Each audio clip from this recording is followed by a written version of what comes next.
Welcome. It is October 18th, a day that we have been looking forward to for a while now. Um, Today, Connie Williams, her book Ants Across the Page is coming out. It's being released today. And a lot of us have had the opportunity to read it ahead of time. And I was one of the ones fortunate enough to do that. And let me tell you, Miss Connie, I am a fan of yours. Definitely. Thank I you. see that your camera is a little bit out of focus. If you could put your hand in front of your camera just for a minute, like all the way in front of it, like close it, close your fingers, put your palm, there you go. And then now move your hand back. It might try it one more time where it completely covers up your camera where you don't see move over to the other side a little bit. There you go. Now try it. That's better. Yeah, I think. Okay. Yeah. But anyway, so Connie, you wrote a book. How exciting. It's not your first one, but it's the first one with CrossRiver Media Publishing. And we are thrilled that you came to decide to publish with us. This book is just the sweetest book. I think it's the sweetest book I've read in years. And anybody who gets a chance to read it is going to be blessed. That's for sure. So Connie, tell us a little about yourself, like where you were from, where'd you grow up, those kind of things. Well, I grew up as a preacher's kid in the Midwest, Indiana, Illinois, and Illinois and in Iowa. And my dad started churches, so that meant we went and there was like 4 people, and he tuned pianos for money. And then as it got big enough to support itself, then we left and started over again. So that was what we did when I was growing up. But now I live in California. So you knew how to stretch a dollar. You knew how to stretch a dollar before all the cost of living raises were going on. Yeah. Awesome. Yeah, are you an only child? What? I was going to ask you, are you an only child or do you have siblings? No, I have an older brother and a younger sister. So, nice. Yeah. I too am a middle child. It's the best place to be. Mm-hmm. Oh, yep. No complaints here. Nope. So tell us, when did you start writing Ants Across the Page? Like what prompted you to write it, and when did you start writing it? It just kind of fell out of my brain a long time ago, like maybe 15 years or so. And then I wrote it and I loved it. And then I put it in a drawer, because when you're a mom with kids and teaching, and then I was writing curriculum for quite a few years there. So it just kind of sat in a drawer. And then when I kind of got back to a point in my life where I could have time to I've got several books in the drawer. And I just pulled it out and went through critique group that I found that was wonderful, and some other friends who edited for me and stuff. And then here it is. So it's pretty exciting. It is. The characters that you have, they are just wonderful. But even the setting that you chose was 1960 in Apple Valley, Indiana. Is there a town called Apple Valley in Indiana? Okay, I researched and found that there was no town named Apple Valley, because it had to stay fiction. So that's one thing. You can think of all these good names for towns, but you got to try to find one that doesn't exist.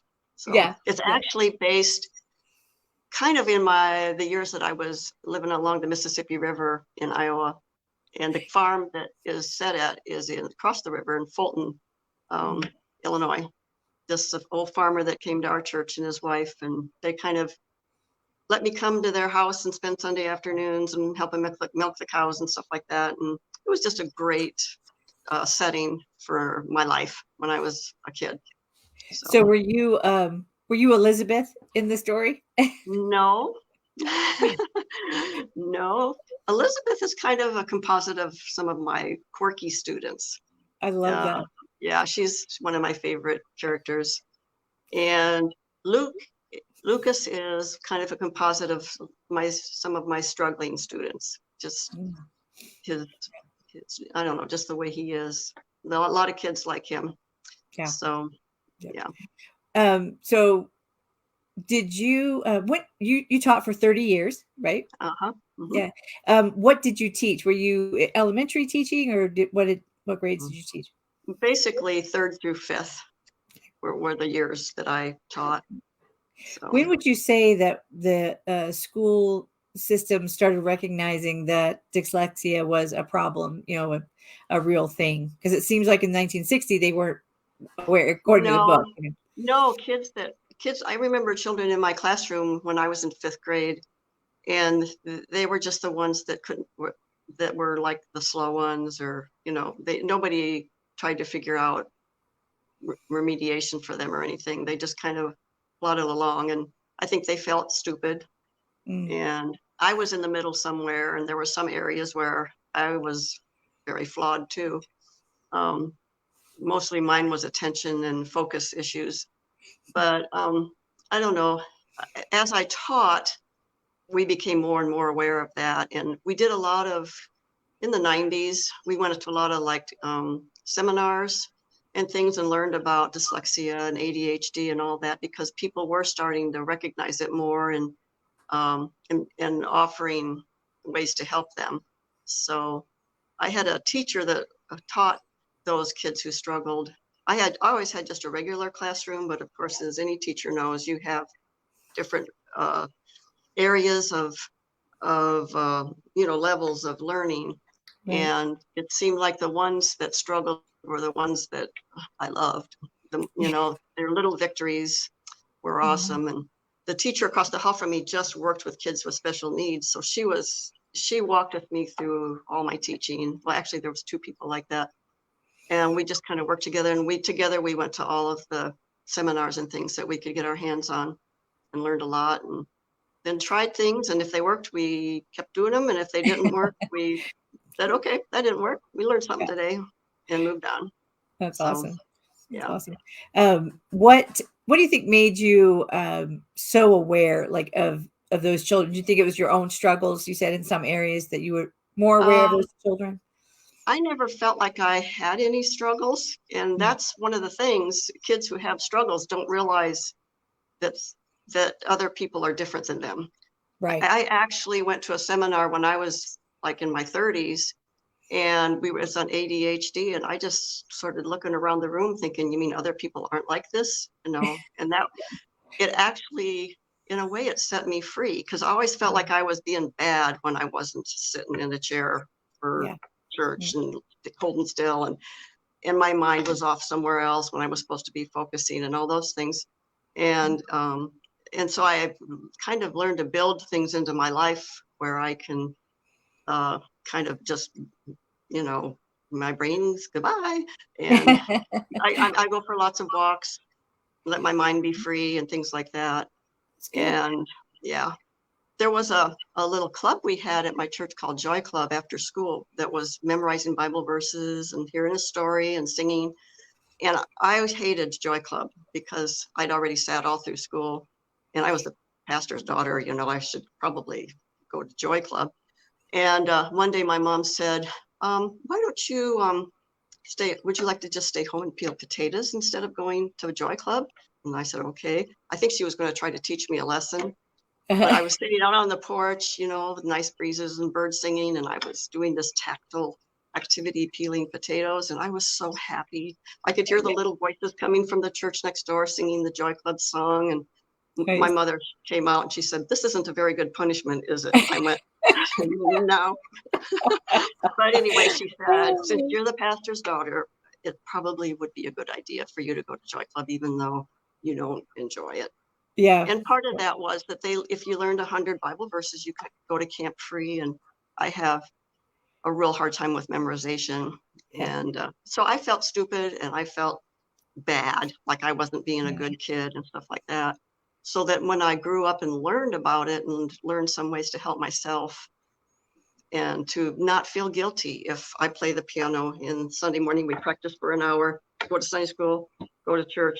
I've learned that I can skip Sunday school with a clear conscience, because I just know I need to uh, be a walking pickle for an hour. Yeah. Yeah. So anyway, I have 2 children, and one was able to memorize everything. He's got ADD and dyslexic. wonderful. Yeah. And he's Wow. dyslexic, but Yeah. that was like something he could just do. I have a daughter who Yeah. has ADD, and she Hmm. could not. I mean, I think she went to Awana's like 3 years Mm-hmm.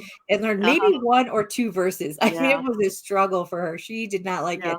Our son, flourished in Yeah. there. So, Yeah. um, so yeah, definitely different. That's a good point too, because everybody isn't the same. When Right. you have those labels, it doesn't mean the same thing at all. There's so many variations. So, Absolutely. Yeah. yeah. Yeah, they definitely expressed it differently. That's for sure. Mm-hmm. Yeah. Do you find that ADD and dyslexia kind of go hand in hand, or are they just really separate? I think sometimes they do. Hmm. I don't even know. I'm not sure about this, but there might even be some kind of a link. But I don't quote me on that. Yeah, yeah, yeah. But yeah, I think it's together.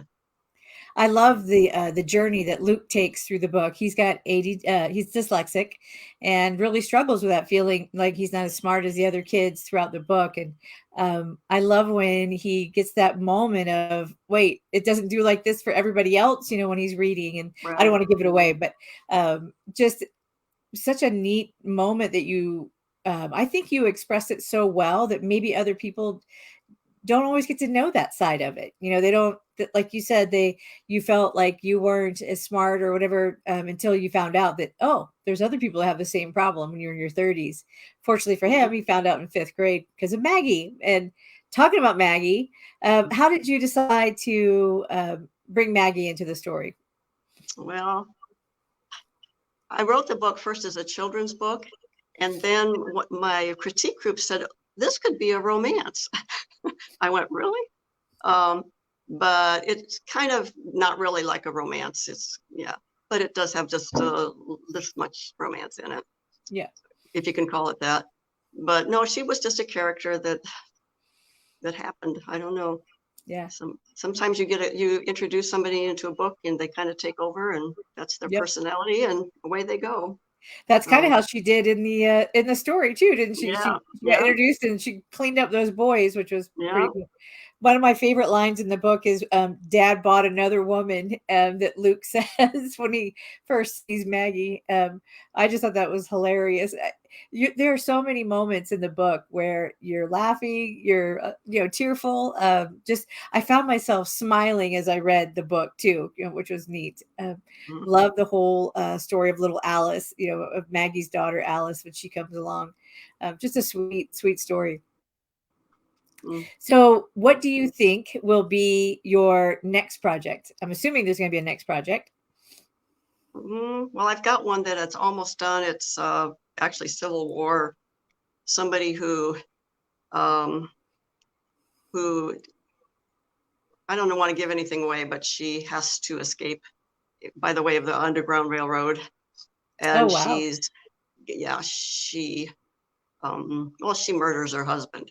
Yeah. But anyway, Yeah. so she is kind of there's circumstances there, but anyway, um, and it's just her journey, and Mm. that's all I'm going to say. Okay. So, what's your favorite part of the writing journey that you've had? Is it the thinking up the stories, writing the stories, editing? What is your favorite part, would you say?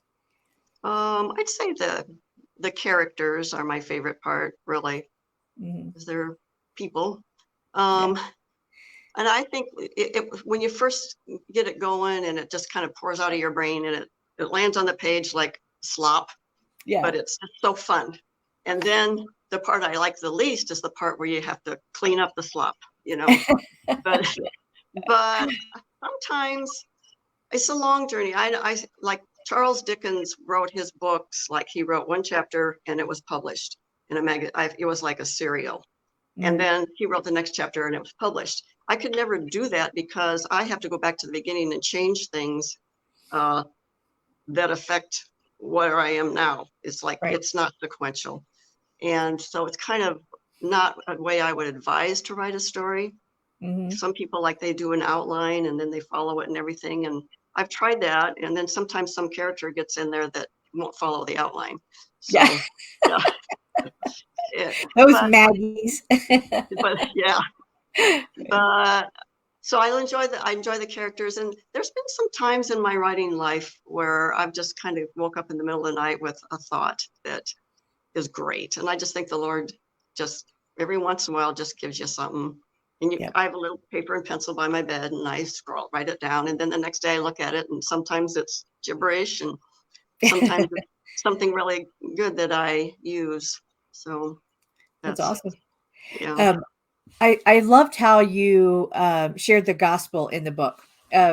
You definitely didn't beat anybody over the head with it, but it was so prevalent there too. Like you knew her faith was there, and then for the dad William to come back to his faith is like you really want that for him, and just I thought it was so neat the way you did it. It was such a gentle way of sharing who God is in your life and just the story of salvation. So you did an amazing job with that. I'm so Thank you. thrilled that you did that. That you added that part in because it certainly you could be something that you wouldn't even put in, but that seems to me like it was part of the character, like who they are.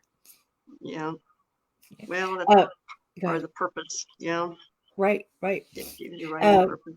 So how did you come up with the names that you named them? What was there some reason you named it the way you did? Well, I'm going to tell you that when I first wrote it, Maggie's name was Helen. Uh-huh. And then for some reason, the funkier she got, the less Hellenish she got. So at some point in time, I changed it to Maggie, and it just seemed to fit her. And I think I've changed William's name about 3 times. And Elizabeth was Elizabeth from the start. Lucas was Lucas from the start. So I don't know. They just naming characters is pretty important. It is, isn't it? Yeah, definitely. Yep. It also that these characters are real to you, aren't they? In your head, they're who they are. Like you hear them talking, you concerned about them, those kind of things. I would imagine as a fiction writer. I know my co-author and I were writing a set of fiction books, and we were talking about plotting it out, and we're talking about these people, and we both got excited because we were gossiping, but it was certainly okay because they weren't real. They're but we were talking about them like they were real. Yeah. And even after reading your book, I'm still thinking, well, I wonder how Maggie's doing, how little Stevie's doing, and it's like, oh wait, they're not real people. Stevie is based on my my brother-in-law who was Down syndrome. So the story. Go ahead. Were any of the stories in there part of his stories, like about the shoes or anything like that? Yeah, playing with the bag of pennies, and a lot of the things he did were in that. Kind of like my tribute to him.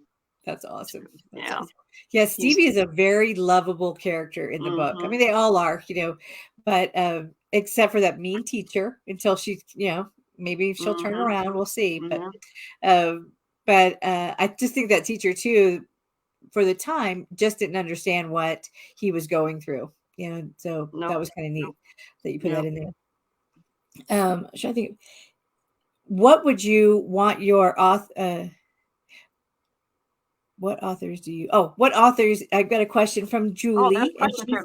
That's printing is so tiny, I can't really see it. I was like, what is that? It says, what authors do you enjoy reading? Okay, my all-time favorite is James Herriot, who wrote All Creatures Great and Small. Yes. He can like, how you say, okay, he's at the house and it's fallen and there's, pretty trees and then this happens. He makes the action go simultaneously with description, so that when you're done with this thing, you've never realized that you've had any description. You just feel like you're there. And it's masterful the way he does it. And of course, I just love his little anecdotes. And I don't know. Have you read James Herriot books? I have listened to it. My husband and son are both dyslexic, and so to have my husband enjoy stories, we listen to Audible, and that was one of them. He never really read books because it was such a struggle, and I just, for me, being an author myself and loving to read, I just couldn't imagine not being, like you said, when you read something, you want to be there. And that's how we were with your story too. You just felt like you were on the farm, you felt the blizzard, you felt the cool air, you felt the playing basketball. I mean, all of that. And I wanted that for him too. And so by listening to it, he was able to enjoy that. So I definitely appreciate Audible or books on Yeah, those are tape. good.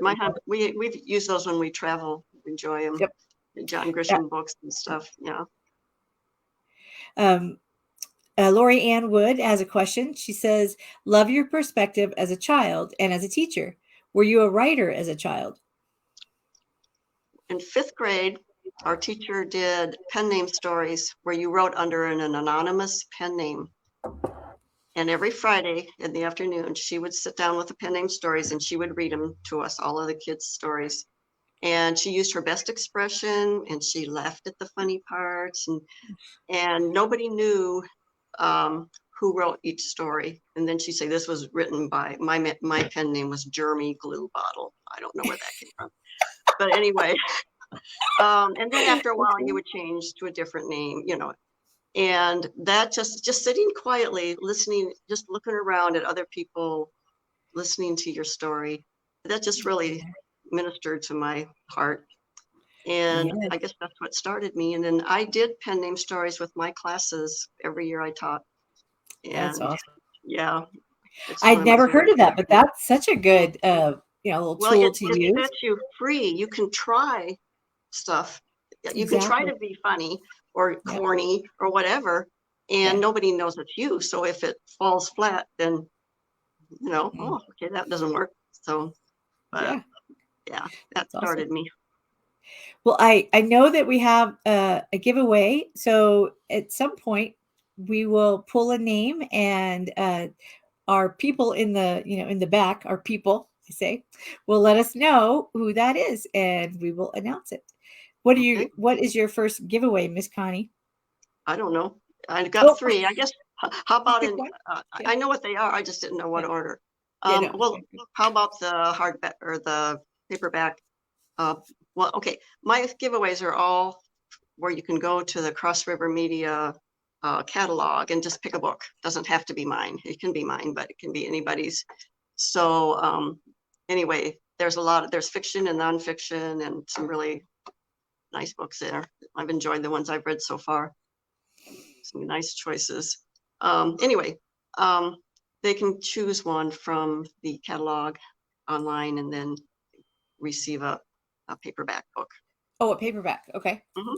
So as soon as we know, I will let you. Oh, Okay. um, I have another question. Hang on a second. I'm getting a note.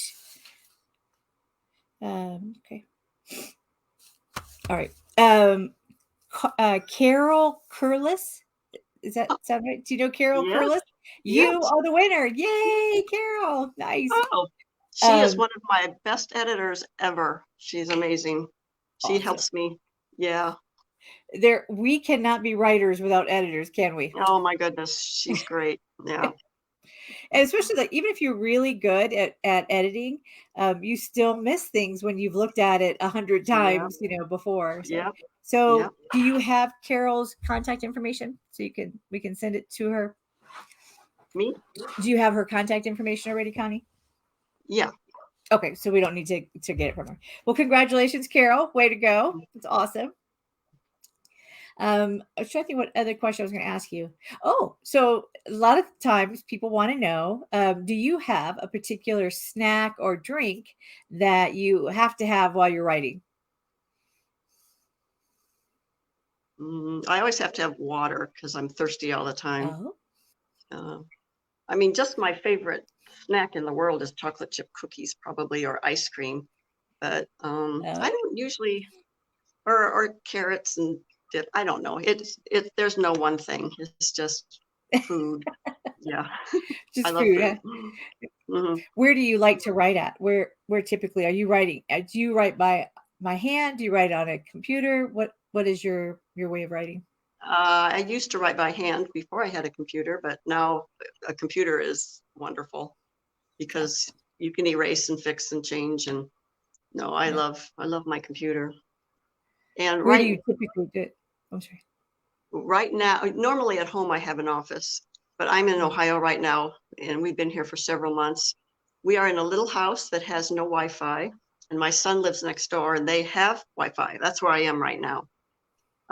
And so my office is in their laundry room, but as you notice, I'm not in the laundry room right now. Yes. Just thought you would rather look at the fireplace than, You've yeah, been released. Oh, yes. funny. And I and do when think I get, and when I get frustrated, I stand up and I sort socks. that I was just gonna say that. I think that is hilarious. Like that is your calming moment, folding That's socks. something I can do. Yes, Yeah. successfully. Yes. I'm pretty sure you could hire out doing that. There'd be a lot of just go up and down the street. Can I do your socks? That'd be good. Yeah, well, maybe. That's funny. Mm. Did you write stories for your kids when they were, or tell them stories when they were younger?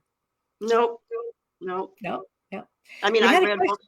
I read books to them and read, we did a lot of reading and Yeah, that way, but I didn't like make up stories and tell them. yeah. We had a question that popped up there, but then it went away, so I'm not sure what happened just now. Oh, here it is. Oh, Kathy Brakefield. She says the snowstorm seems so real. Did that come from an experience? Well, I've been in snowstorms. I've been snowed in.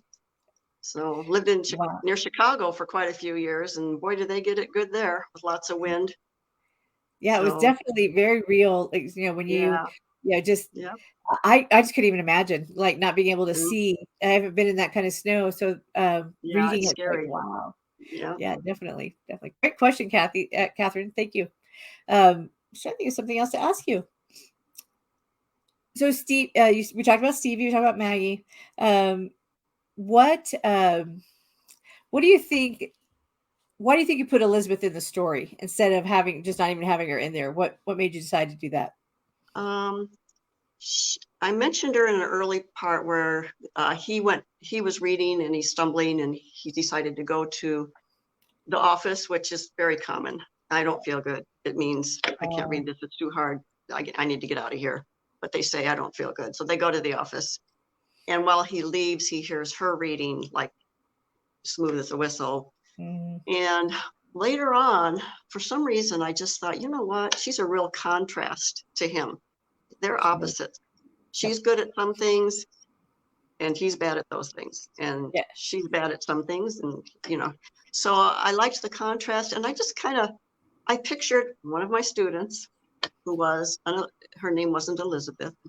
And she was just like that. She was just kind of, nosy and wanting to help everybody, whether they wanted it or not. And, I don't Isn't know. there isn't there a character named Margaret in some cartoon? I can't remember what her name is and what cartoon is, but she's like that. I'm trying to Oh, think. Dennis the Menace's friend, Yes, Margaret. yes. Yeah, Yeah, yeah, yeah, that girl.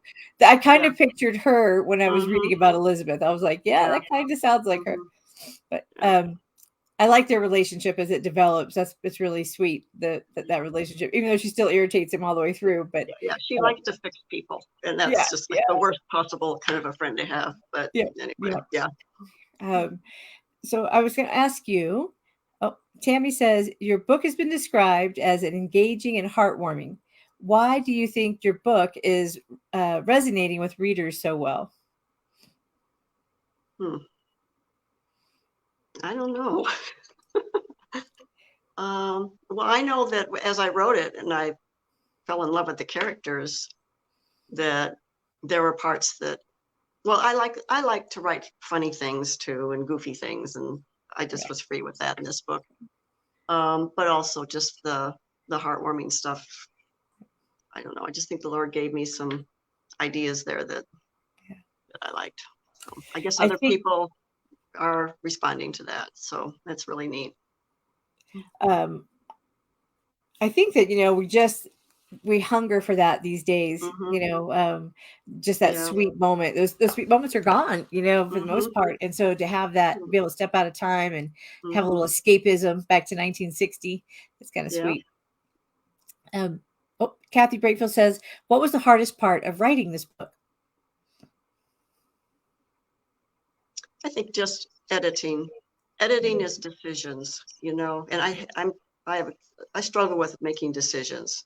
Oh, Do I want it to be this way or do I want it to be that way? And so you're looking at a scene or you've got somebody doing something and you think, now should I do it this way or should I do it that way? So it takes a lot of that out of me to do that editing. Some people just say, okay, out, out, out, and Yeah. I'm thinking, no, so, and That then after that you character edit has something, feelings. yeah, yeah, and then after you edit it out, then you have to go back to the beginning and say, okay, now I need to change, or, sort of the thing like when people used to, the Greek um, writers would get themselves in a jam, like they killed somebody in the third scene, and then in the fifth scene they say, oh wait, we needed him here, Uh-huh. so they had the god come in the basket and jump out and Yeah. fix, yeah, and um, that's what I struggle with, is I have to make sure that everything is consistent throughout the book after I make a change. Right. So yeah. So it's not the editing the commas and the grammar, it's more the Uh, content flow. Is that for you? yeah, yeah, because I change my mind a lot and I change things, and Yep. Is yeah. that some perfectionism on your Yeah, I part? think it is. I think if you have a little ADHD and perfectionism, you're like drive yourself crazy in your head sometimes. So that's what it is. You wear out a lot of erasers, in life. That's true. Mhm. What advice would, before you do this, answer this question, I want to say we've got another gift to give away or prize. And what's Mhm. this one going to be, Connie? This is again the catalog, and they can choose an ebook Okay. of their choice. So this would be an ebook. Okay. Mhm. We will let you know, and to hang on, and we'll let you know All who the right. winner is just a minute. So my Thank you. question is, what advice would you give to teachers that do have that difficult student that maybe hasn't been diagnosed yet or doesn't even have it, but yeah, they're struggling with? What advice would you give them? Mhm. My advice is to get some good advice from somebody who's a professional in those areas. I had the teacher across the street. Across the street. She was across the hall. She wasn't across the street. And she was just a wonderful resource for me in that kind of question. That's But in the awesome. meantime, if they're struggling, I would say, okay, my thing is that I less love manipulatives. I like things where we talk and sing things, and like you gave me an idea once with your kids where you say the times tables while you're walking up the steps, one, Mhm. yeah, and things, those kind of activities really all kids like, of all levels. You can Yeah. do it with your whole class.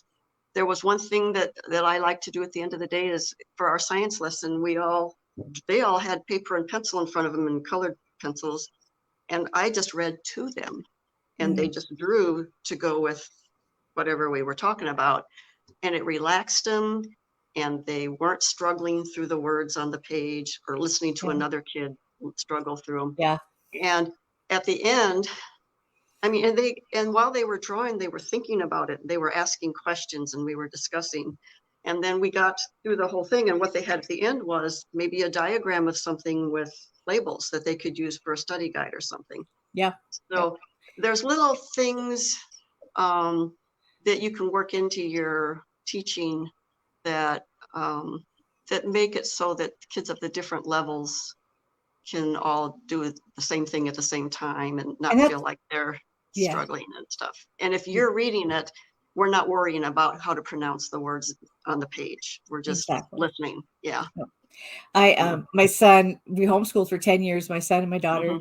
And I remember reading to his behind because he would sit on his head and be upside Uh-huh. down. And I remember one time asking, I was like, what did I just say? And he told me word for word what I had read. Yeah. And so I'm Yes. like, next time, sit on your butt.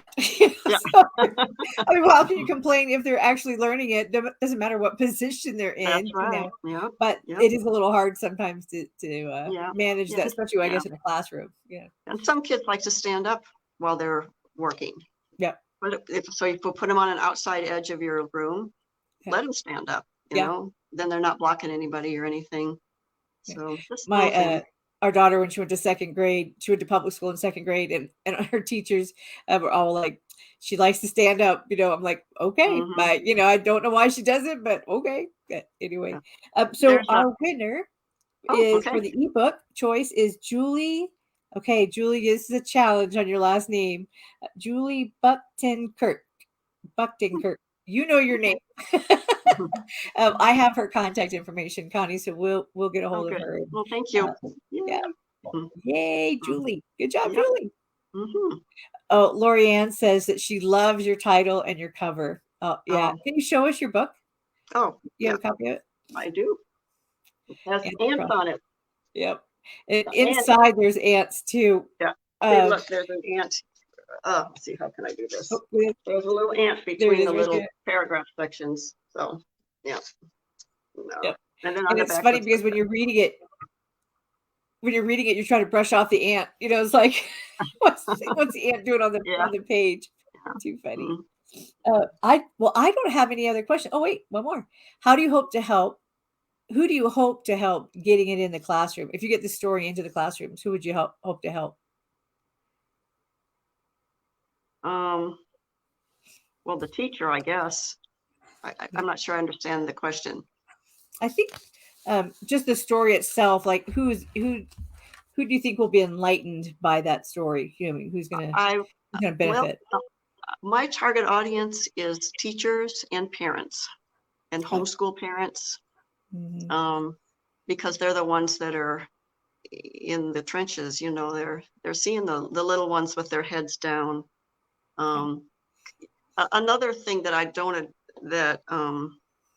that I don't really address much, but that it's really important is their child self-image and Mhm. their self-esteem and um, and the sadness that they have and stuff like that. And that's kind of addressed in this book. Um, I'm going to make a plug for the Teachers of Vision magazine because I've got an article that's going to be in that this winter. And that's what we've been talking about that's what the article is about. It's about their heart of the Mhm. child and how to find something in that child that they're good at Right. and then nourish that and publicize it and so Yeah. that they know that they have worth. So anyway, Yeah, I love that you did that uh for Luke. You know, he was mm-hmm, so mechanical. That was his, big thing that he could do mm-hmm, and yeah, so wise. And for me, that's such a challenge. Anything mechanical is such a challenge, like putting batteries in a remote right, is a yeah, challenge. yeah. We So need those people, those mechanical people. absolutely. I know Yeah, I do. I know I do. yeah. So Robin Melvin says, love the book, love this book. Congratulations, Connie. So Thank and you, then Deb Ballard says, great interview. Oh, congratulations. Congratulations, Connie. thank you. We're all so excited for you. Really, I am such a huge fan. As you know, like I'm halfway through the book and I'm texting you saying I'm loving the Mhm, book, loving the book. I didn't want to put it down, and I've read some more reviews that have said pretty much the same thing. So mhm, I'm excited for you that this is going to be a neat story that will whoever reads it is going to affect them. I truly believe that. mhm. Well, that's very Is there encouraging. any yeah, definitely. Oh Mhm, my gosh. mhm, I'm your biggest cheerleader, I think. I don't mhm, know. So I'm definitely your biggest fan at this mhm. point. But I want to know what else is in that drawer, that you pulled Oh, this out of. So there's you a might look few. back in there. Yeah. Um, that's good stuff. Well, Miss Connie, I think we are at the end. If you do you have anything else you want to say to your readers or Well, listeners? I have a website and it's Oh called yeah. strugglersandothers.com. So if you Strugglers want and to, others. it talks about some of the things we've talked about here, and it also has my contact information if you want to, email me Yep. with a question or Yep. whatever. So, And uh, uh, you can always reach you through CrossRiver also. So crossriver.com. oh, good. So Okay. if they send a message there. Perfect. Yep. Yep. Robin does ask one more question. Will there be a sequel? One of the books in my drawer is actually about Luke's son. Mm, So that's interesting. yes. Yeah. We're going to move into the closer to modern times here, So the but 80s. Well, yes, yeah, I don't know what's going to happen to that one, but it's there and it's got a lot of has goofy potential. stuff. Huh? Yeah, Well, we'll see what Robin happens. says please with capital letters. So we make sure Oh, we oh, That's awesome. mm, We like I said, it's such a great book. I totally recommend people going out to get it. You can get it at crossriver.com. You can get it on amazon.com, Barnes and Noble, any of the places that you normally go to get books. You can download it and get it.